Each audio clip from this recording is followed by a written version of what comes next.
Welcome to this series of final term preparation. ये final term की preparation series की video है। Complete series इस चैनल के ऊपर अपलोड की जा रही है और आज की वीडियो के अंदर आपको SOC 401 के फाइनल टर्म की प्रिपरेशन के लिए लेक्चर नंबर 19 से लेकर 30 तक के मेन पॉइंट्स करवाए जा रहे हैं। तो शुरू करते हैं आज के इस ट्यूटोरियल को। So understanding gender roles in cultural context.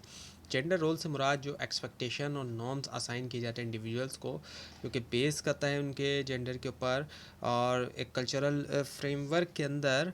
और ये रोल जो है वो डिक्टेट करते हैं बिहेवियर, रिस्पॉन्सिबिलिटीज़ और जो सोशल पोजीशन होती है मैन और वुमेन के लिए, और अक्सर शेप देते हैं आइडेंटिटी और अपॉर्चुनिटीज़। और कुछ ट्रेडिशनल सोसाइटीज़ में मेन से एक्सपेक्ट किया जाता है कि वो ब्रेड विनर हों, जबकि वुमेन जो है वो हाउस होल्ड ड्यूटीज़ को मैनेज करें। जबकि ये जो रोल हैं वेरी करते हैं सिग्निफिकेंटली तौर पे जो कल्चरल और जो हिस्टोरिकल पीरियड्स होते हैं वहाँ पर।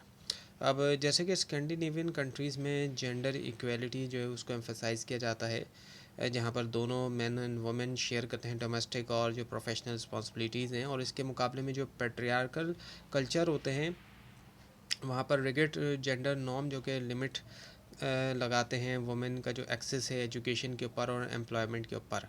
सो अंडरस्टैंड करना जेंडर रोल जो है रिक्वायर करता है कि एग्जामाइन करें कि कैसे कल्चरल वैल्यूज़ और सोशल इंस्टीट्यूशन वगैरह रीइंफोर्स करते हैं नॉर्म्स को।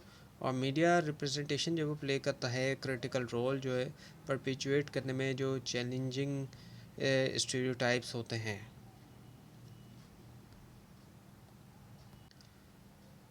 अब अगर हम देखें एक तरफ मीडिया का रोल है तो दूसरी तरफ मॉडर्न मूवमेंट हमें दिखाई देती है जो कि एडवोकेट कर रही है जेंडर इक्वालिटीज़ को, और वो चैलेंज कर रही है जो ट्रेडिशनल रोल्स हैं, और उससे लीगल रिफॉर्म्स और कल्चरल शिफ्ट भी देखने में आ रहा है।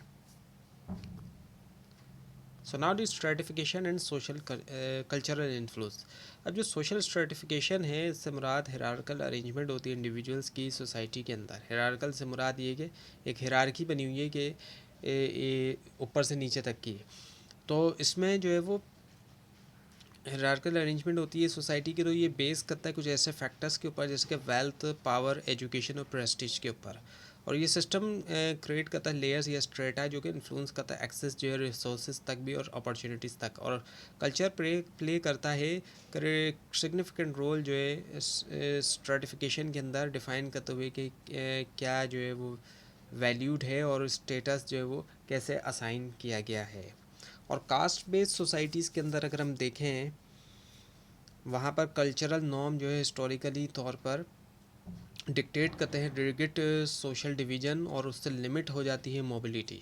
इसके मुकाबले में मेरिटोक्रेटिक कल्चरल जो है वो एम्फेसाइज करता है अचीवमेंट के ऊपर और एजुकेशन को एक रास्ते के तौर पर अपवर्ड मोबिलिटी के लिए। स्ट्रेटिफिकेशन असर डालती है लाइफस्टाइल के ऊपर, कंजम्पशन पैटर्न के ऊपर और इवन के लैंग्वेज यूज़ के ऊपर। रीइंफोर्स करना कल्चरल आइडेंटिटी जो है वो सोशल क्लासेस के अंदर। और थ्योरीज़ जो है वो एक्सप्लेन करती हैं स्ट्रेटिफिकेशन को, जिसमें फंक्शनलिस्ट पर्सपेक्टिव है जो कि व्यू करता है इनइक्वालिटी को एज अ नेसेसरी जो सोसाइटी की स्टेबिलिटी के। और कॉन्फ्लिक्ट पर्सपेक्टिव है जो कि आर्ग्यू करता है कि सोशल स्ट्रेटिफिकेशन जो है वो बेनिफिट देती है पावरफुल को दूसरों के ख़र्चे के ऊपर, यानी कि दूसरों का नुकसान करके पावरफुल का फ़ायदा करती है स्ट्रेटिफिकेशन। ये कॉन्फ्लिक्ट का जो पर्सपेक्टिव है वो है। और सिंबॉलिक इंट्रैक्शनिज़म जो इसका फोकस है डेली इंट्रैक्शन के ऊपर, जो कि परपिचुएट करता है क्लास डिस्टिंक्शन को, जिसके ड्रेस कोड या स्पीच स्टाइल वगैरह। और रियल वर्ल्ड एग्जांपल में जो है डिस्पैरिटीज़ आती हैं जो है हेल्थ केयर एक्सेस में एफ्लुएंट और एम्पावरिश कम्युनिटीज़ के दरमियान हम देखते हैं। Now the theories of stratification explain. अब जो कई सारी जो है सोशलिस्ट थ्योरीज़ हैं जो एक्सप्लेन करती हैं कि क्यों स्ट्रेटिफिकेशन है और किस तरीके से ये फंक्शन करती है कल्चरल कॉन्टेक्स्ट के अंदर। और फंक्शनलिस्ट जो थ्योरी है प्रपोज किया गया डेविस और मूर की तरफ से आर्ग्यू करती है कि स्ट्रेटिफिकेशन यकीनी बनाती है कि जो ज़्यादा क्वालिफाइड इंडिविजुअल हैं वो फिल करें इम्पॉर्टेंट रोल को और इंसेंटिवाइज करें एजुकेशन और स्किल डेवलपमेंट को। और एग्जांपल लें तो जैसे कि डॉक्टर और इंजीनियर्स को हाई पे मिलता है क्योंकि उनके रोल्स जो वो क्रिटिकल हैं सोसाइटी की फंक्शनिंग के लिए। इसके मुकाबले में जो कॉन्फ्लिक्ट थ्योरी है मार्क्सिस्ट थॉट की वो स्ट्रेटिफिकेशन को एक ऐसा मैकेनिज़्म के तौर पे देखता है कि पावर मेंटेन करना एलिट्स के दरमियान। इनके मुताबिक ये कि स्ट्रेटिफिकेशन इसलिए की जा रही है, लोगों को जो बांटा जा रहा है क्लासेस के अंदर, वो इसलिए कि एलीट को के दरमियान ही पावर रहे। और इस पर्सपेक्टिव्स के मुताबिक जो है वो कल्चरल आइडियोलॉजी जैसे मेरिटोक्रेसी जो है वो अक्सर जो है वो मास्क करती है जो सिस्टमेटिक इनइक्वालिटीज़ है। और जो सिंबॉलिक इंट्रैक्शनिज़म है वो एग्जामाइन करता है माइक्रो लेवल इंट्रैक्शन, जो कि इन्फोर्स करता है क्लास डिस्टिंक्शन जैसे कि लैंग्वेज, ड्रेस और जो सोशल नेटवर्क हैं।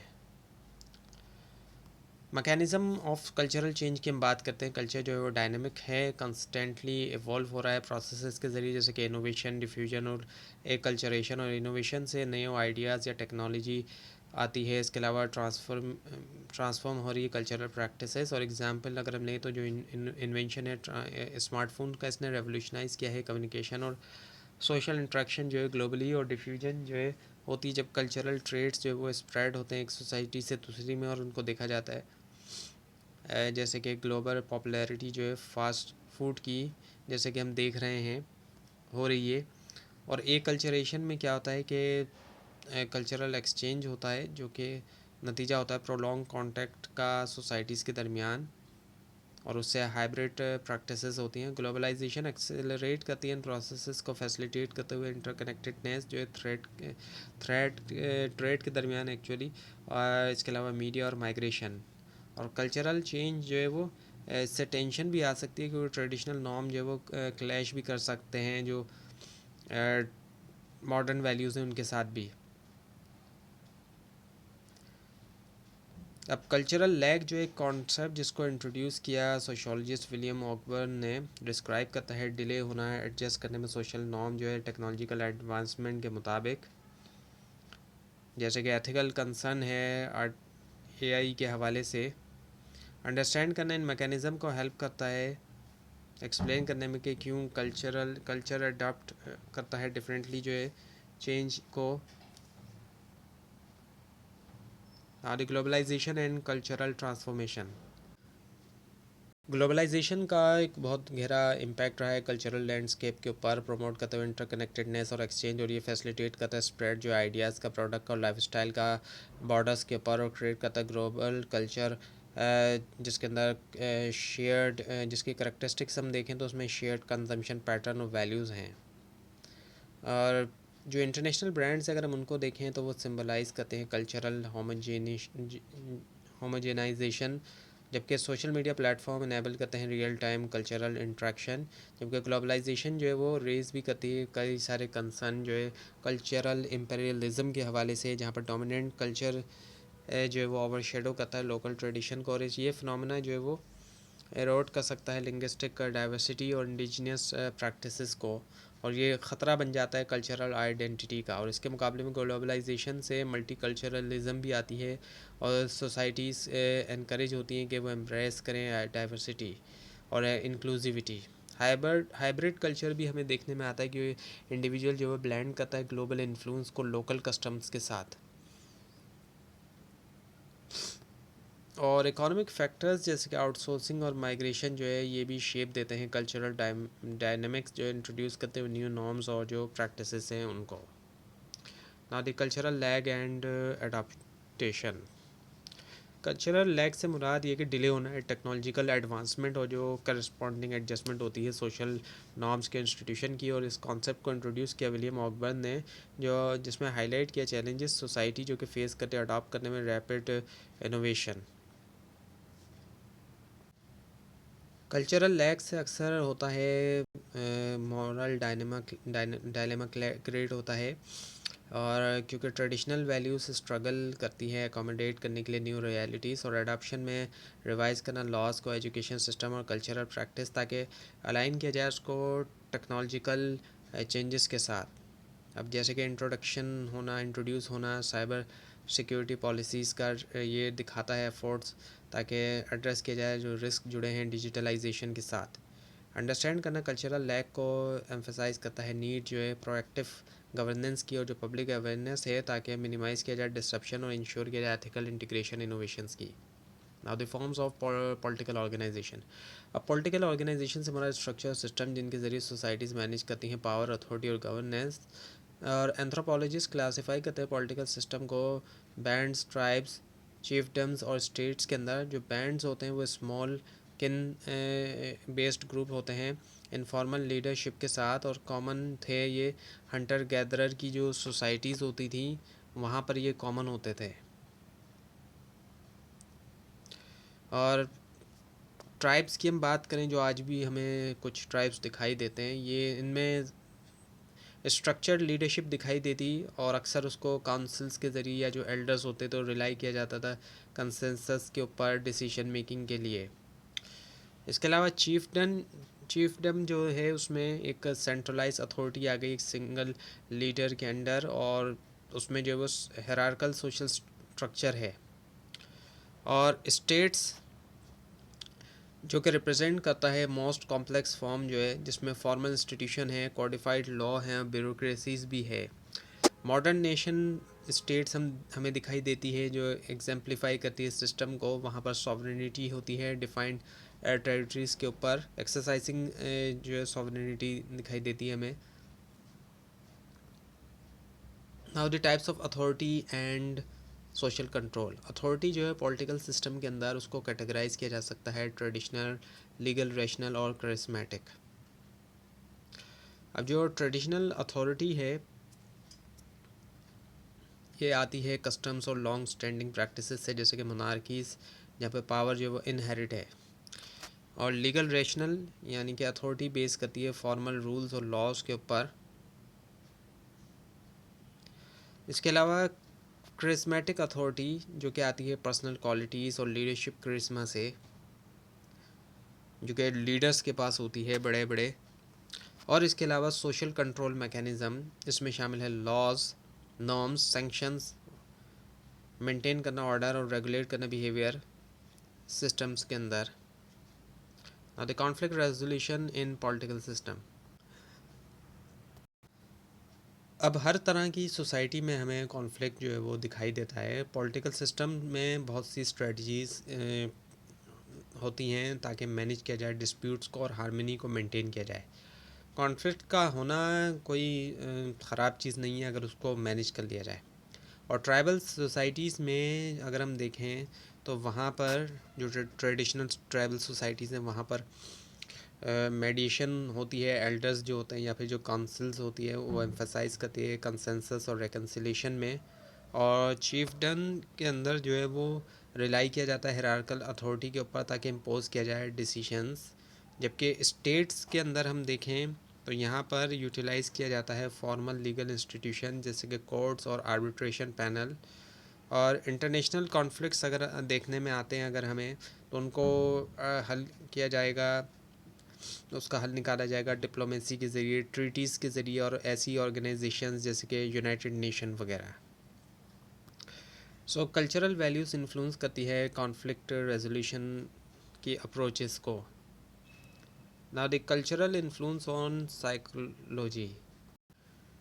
कल्चर का प्रोफाउंडली तौर पर असर होता है साइकोलॉजिकल प्रोसेस के ऊपर, इन्फ्लुएंस कर रहा है ये कॉग्निशन, इमोशन और बिहेवियर। और इंडिविजुअलिस्टिक कल्चर जो होते हैं एम्फसाइज़ करते हैं ऑटोनॉमी और जो पर्सनल अचीवमेंट होती है, और उससे सेल्फ रिलायंस और असर्टिवनेस आती है। इसके मुकाबले में जो कलेक्टिविस्ट कल्चर होते हैं वहाँ पे प्रायोरिटाइज़ किया जाता है ग्रुप हार्मनी और इंटरडिपेंडेंस, इनकरेज किया जाता है कन्फर्मिटी और एम्पैथी। और ये जो कल्चरल ओरिएंटेशन है ये अफेक्ट करती है डिसीजन मेकिंग, कम्युनिकेशन स्टाइल और इमोशनल एक्सप्रेशन। कल्चरल नॉर्म जो है वो असर भी डालते हैं मेंटल हेल्थ परसेप्शन पे और ट्रीटमेंट जो कि ट्रीटमेंट सीकिंग बिहेवियर होते हैं। और कुछ सोसाइटीज़ में स्टिग्मा जो होता है मेंटल इलनेस के सराउंडिंग वो डिस्करेज करता है इंडिविजुअल्स को कि वो हासिल करें प्रोफेशनल हेल्प, जबकि दूसरे जो वो इंटीग्रेट करते हैं traditional healing practices modern therapy के साथ। सो cultural cross cultural psychology studies जो है स्टडी करती है इन वेरिएशंस को ताकि डेवलप करें वो कल्चरली सेंसिटिव इंटरवेंशन और इंश्योर करें कि मेंटल हेल्थ केयर अलाइन हो कल्चरल डाइवर्स कल्चरल वैल्यूज़ के साथ। Now the ideology and cultural believes. Ideology से मुराद एक सिस्टम ऑफ बिलीव्स होता है और वैल्यूज़ जो कि शेप देता है सोशल और पॉलिटिकल बिहेवियर, और कल्चरल आइडियोलॉजीज़ जो इन्फ्लुएंस करती हैं परसेप्शन जो है जस्टिस का, इक्वालिटी और गवर्नेंस का, गाइड कर रही है सोसाइटल नॉर्म्स और इंस्टीट्यूशन। एग्जाम्पल लें तो जैसे कि डेमोक्रेटिक आइडियोलॉजी एम्फेसाइज करती है इंडिविजुअल राइट्स और जो पार्टिसिपेटरी गवर्नेंस है, जबकि अथॉरिटेरियन आइडियोलॉजी प्रायोरिटाइज करती है सेंट्रलाइज कंट्रोल और सोशल ऑर्डर। और इकोनॉमिक आइडियोलॉजीज़ जैसे कि कैपिटलिज्म और सोशलिज्म जो है वो रिफ्लेक्ट करती है कल्चरल एटीट्यूड जो है प्रॉपर्टी के हवाले से वेल्थ डिस्ट्रीब्यूशन और कंपटीशन। और ये जो बिलीफ सिस्टम्स हैं ये ट्रांसमिट होते हैं एजुकेशन के ज़रिए, मीडिया, फैमिली के ज़रिए। इसके अलावा जो रीइंफोर्स किया जा रहा है कल्चरल आइडेंटिटी और सोशल कोहीजन। और आइडियोलॉजीज प्ले करती है रोल जो है कल्चरल कॉन्फ्लिक्ट में as a competing belief system clash, जो कि ऐसे इश्यूज़ के ऊपर होता है जैसे कि जेंडर इक्वालिटी और एनवायरमेंटल पॉलिसीज़ और ह्यूमन राइट्स।